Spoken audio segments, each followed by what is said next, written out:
How are you doing, anesthesiologists? I'm always grateful for your hard work, day and night. Comment allez-vous, anesthésiste? Je suis toujours reconnaissant pour votre travail acharné, jour et nuit. Como estão, anesthesiologista? Estou sempre grato pelo vosso trabalho árduo, dia e noite. Welcome. In this explainer, we're going to take a really comprehensive look at acute postoperative pain management. Hello, everyone. I'm Rebecca Jane Collins. It's a real pleasure to be with you today. We're diving into a topic that is, well, at the very heart of what we do, acute postoperative pain management. This isn't just a refresher. It's about looking at how this field is constantly changing. Our real goal here is to get past the textbook answers and explore the strategies and techniques that are making a tangible difference in accelerating patient recovery and ultimately improving their outcomes. So, here's the plan for our session. We'll start by tackling the challenge of postoperative pain itself, the why behind it all. Then, we'll open up our systemic analgesic toolkits. After that, we'll get into the specifics of mastering neuraxial techniques, and we'll have a special focus on the TAP block. We'll also cover how to manage special patient populations, because one size definitely does not fit all. And finally, we'll look at the bigger picture, how to organize an effective inpatient pain service. Right, let's dive straight in. Section 1. The challenge of postoperative pain. Before we can even start talking about which drugs to use or what blocks to perform, we absolutely have to get our heads around the why. And this really means digging into the neurobiology of pain. It's so much more than just making patients comfortable. It's about fundamentally changing their physiological response to surgery. Okay, let's talk about nociception. We all know the basics, right? Surgical injury happens, and it kicks off this whole inflammatory cascade. Chemical messengers flood the area, they switch on our peripheral pain receptors, and those signals start racing up to the spinal cord. And this is the crucial bit, it's not just a simple alarm bell ringing, it's a dynamic, adaptive system.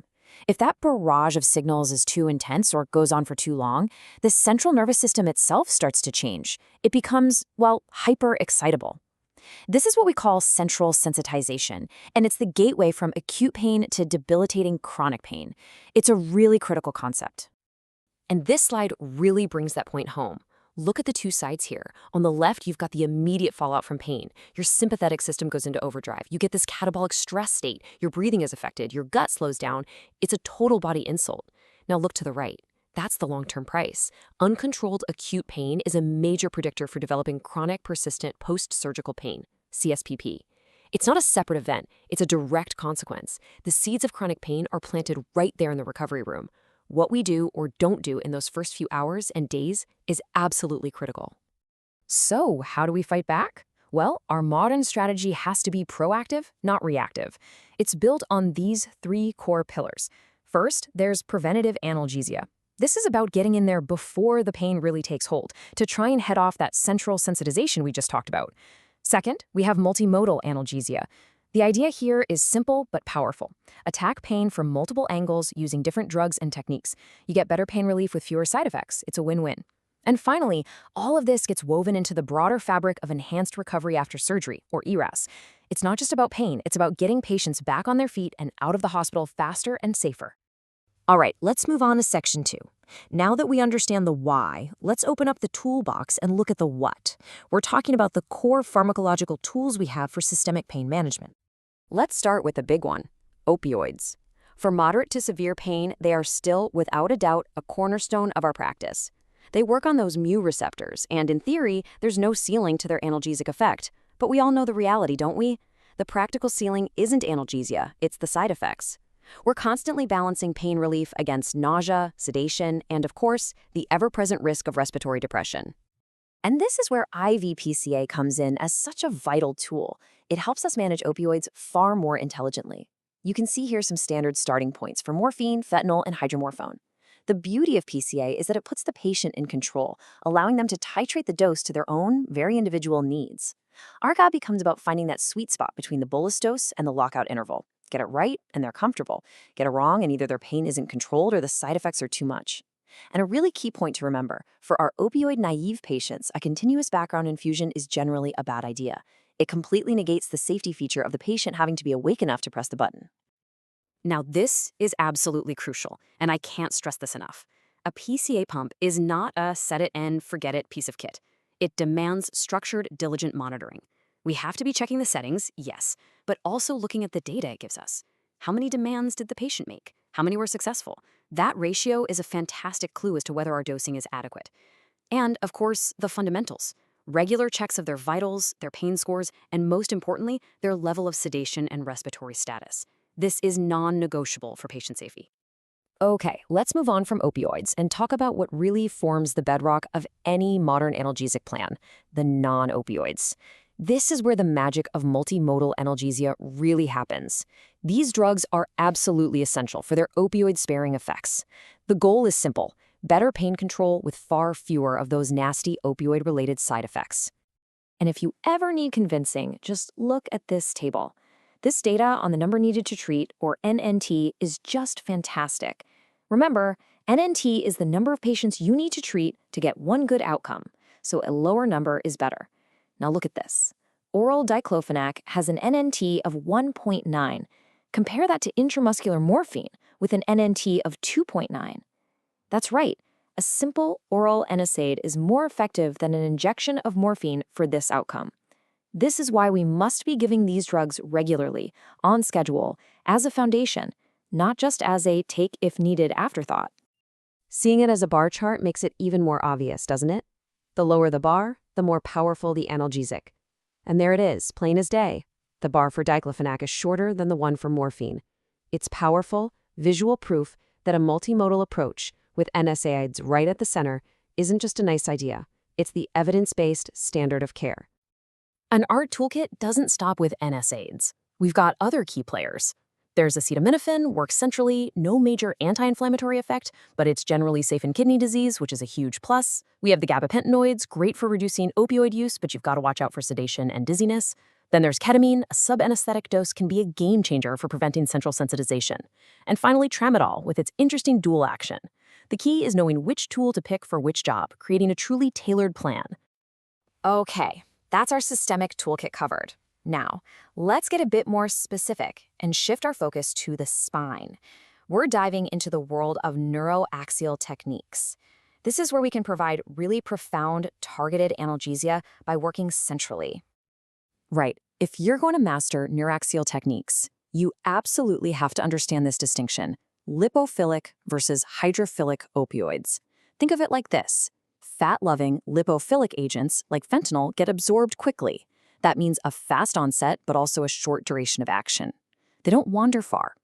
On the other hand, water-loving hydrophilic agents like morphine, well, they hang around in the CSF for ages. This gives you a much longer duration of analgesia, but it also means they can spread far and wide, traveling up towards the brainstem. And that's exactly why we see that classic, dreaded side effect, delayed respiratory depression. And this table shows you exactly how that pharmacology plays out in the real world. Just look at the doses. We're talking micrograms of fentanyl versus milligrams of morphine. That tells you a lot about their potency and how they behave. You can give a tiny intrathecal dose of morphine and get up to 24 hours of pain relief. That's incredible. But for fentanyl, you're looking at a continuous epidural infusion to maintain its effect. It's all about choosing the right drug for the right duration and clinical need. When it comes to the big cases, major thoracic or abdominal surgery, a continuous epidural is still arguably the gold standard. And the real secret sauce, the magic, is the combination of a low-dose local anesthetic with an opioid. They work in synergy.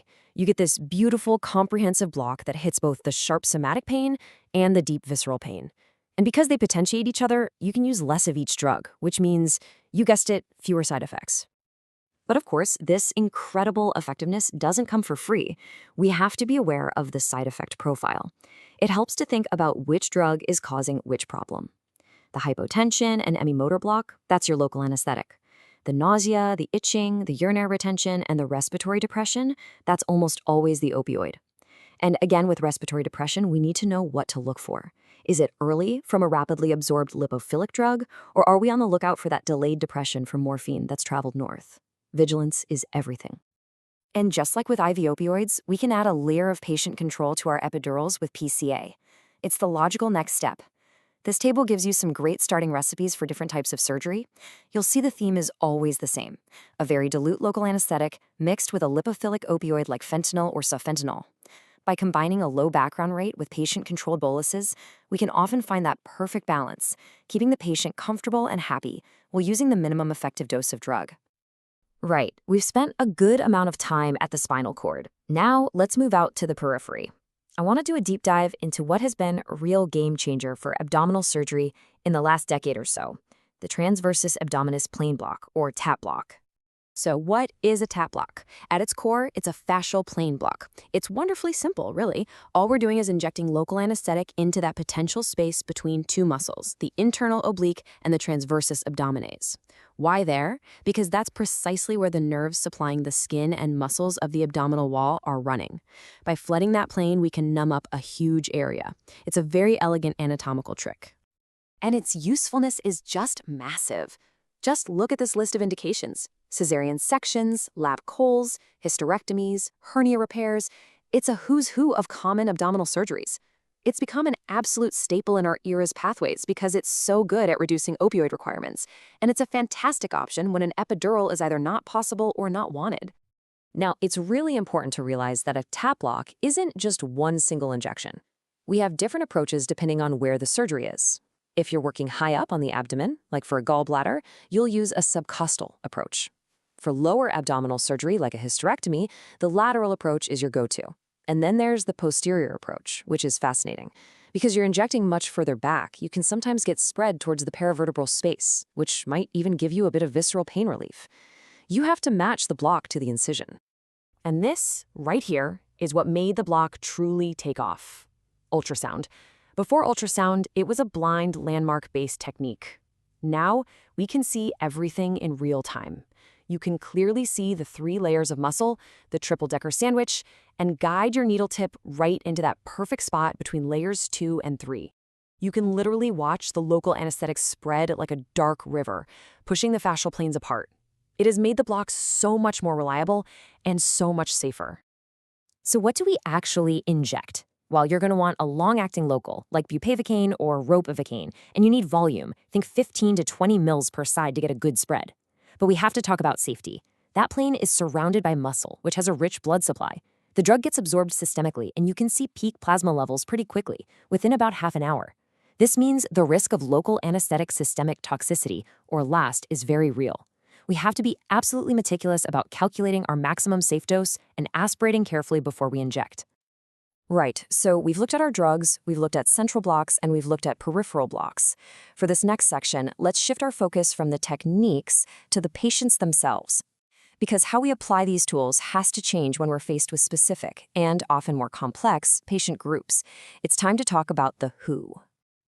The opioid-tolerant patient, this is without a doubt one of the toughest challenges we face in acute pain management. You're essentially fighting a war on 2 fronts. You've got the brand new surgical pain to deal with on top of their pre-existing chronic pain and tolerance, and you also have to meet their baseline opioid needs to stop them from going into withdrawal. If you just write them up for PR and morphine, you are setting them and the nursing staff up for failure. The only way to succeed is with a proactive, multimodal plan that explicitly replaces their baseline opioid requirement from the get-go. And this is where a table like this becomes your best friend. But, and this is a huge but, you have to use it wisely. These are not exact conversion factors set in stone. Think of them as a starting point for titration. Because of something called incomplete cross-tolerance, a patient won't be perfectly tolerant to a new opioid. So the safe thing to do is calculate the equianalgesic dose and then start with about 50 to 75% of that number, and then carefully titrate up from there. And there are other special groups we need to think about. In kids, don't be afraid of IV PCA. They can often use it from as young as 4. And interestingly, basal infusions don't seem to carry the same respiratory risk as they do in adults. Now for patients with obesity and OSA, your alarm bells for respiratory depression should be ringing loud and clear. Here, regional anesthesia is king, and you should avoid basal opioid infusions at all costs. And finally, for your patients with bad kidneys, remember, acetaminophen is your friend, NSAIDs are generally not. Okay, for our last section, let's pull the camera back a bit.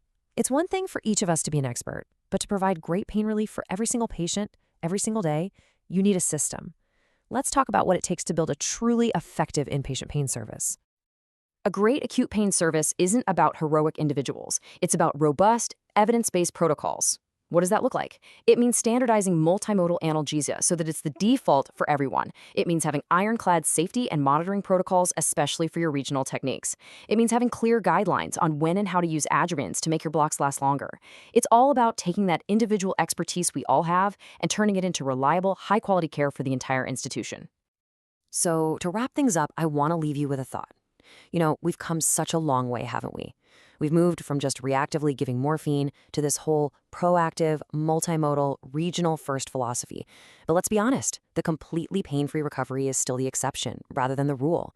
So my question to you is this: as ERA's pathways get even smarter and new blocks keep emerging, what's the next frontier? What's going to be the next big leap that gets us closer to that ideal? It's something to think about.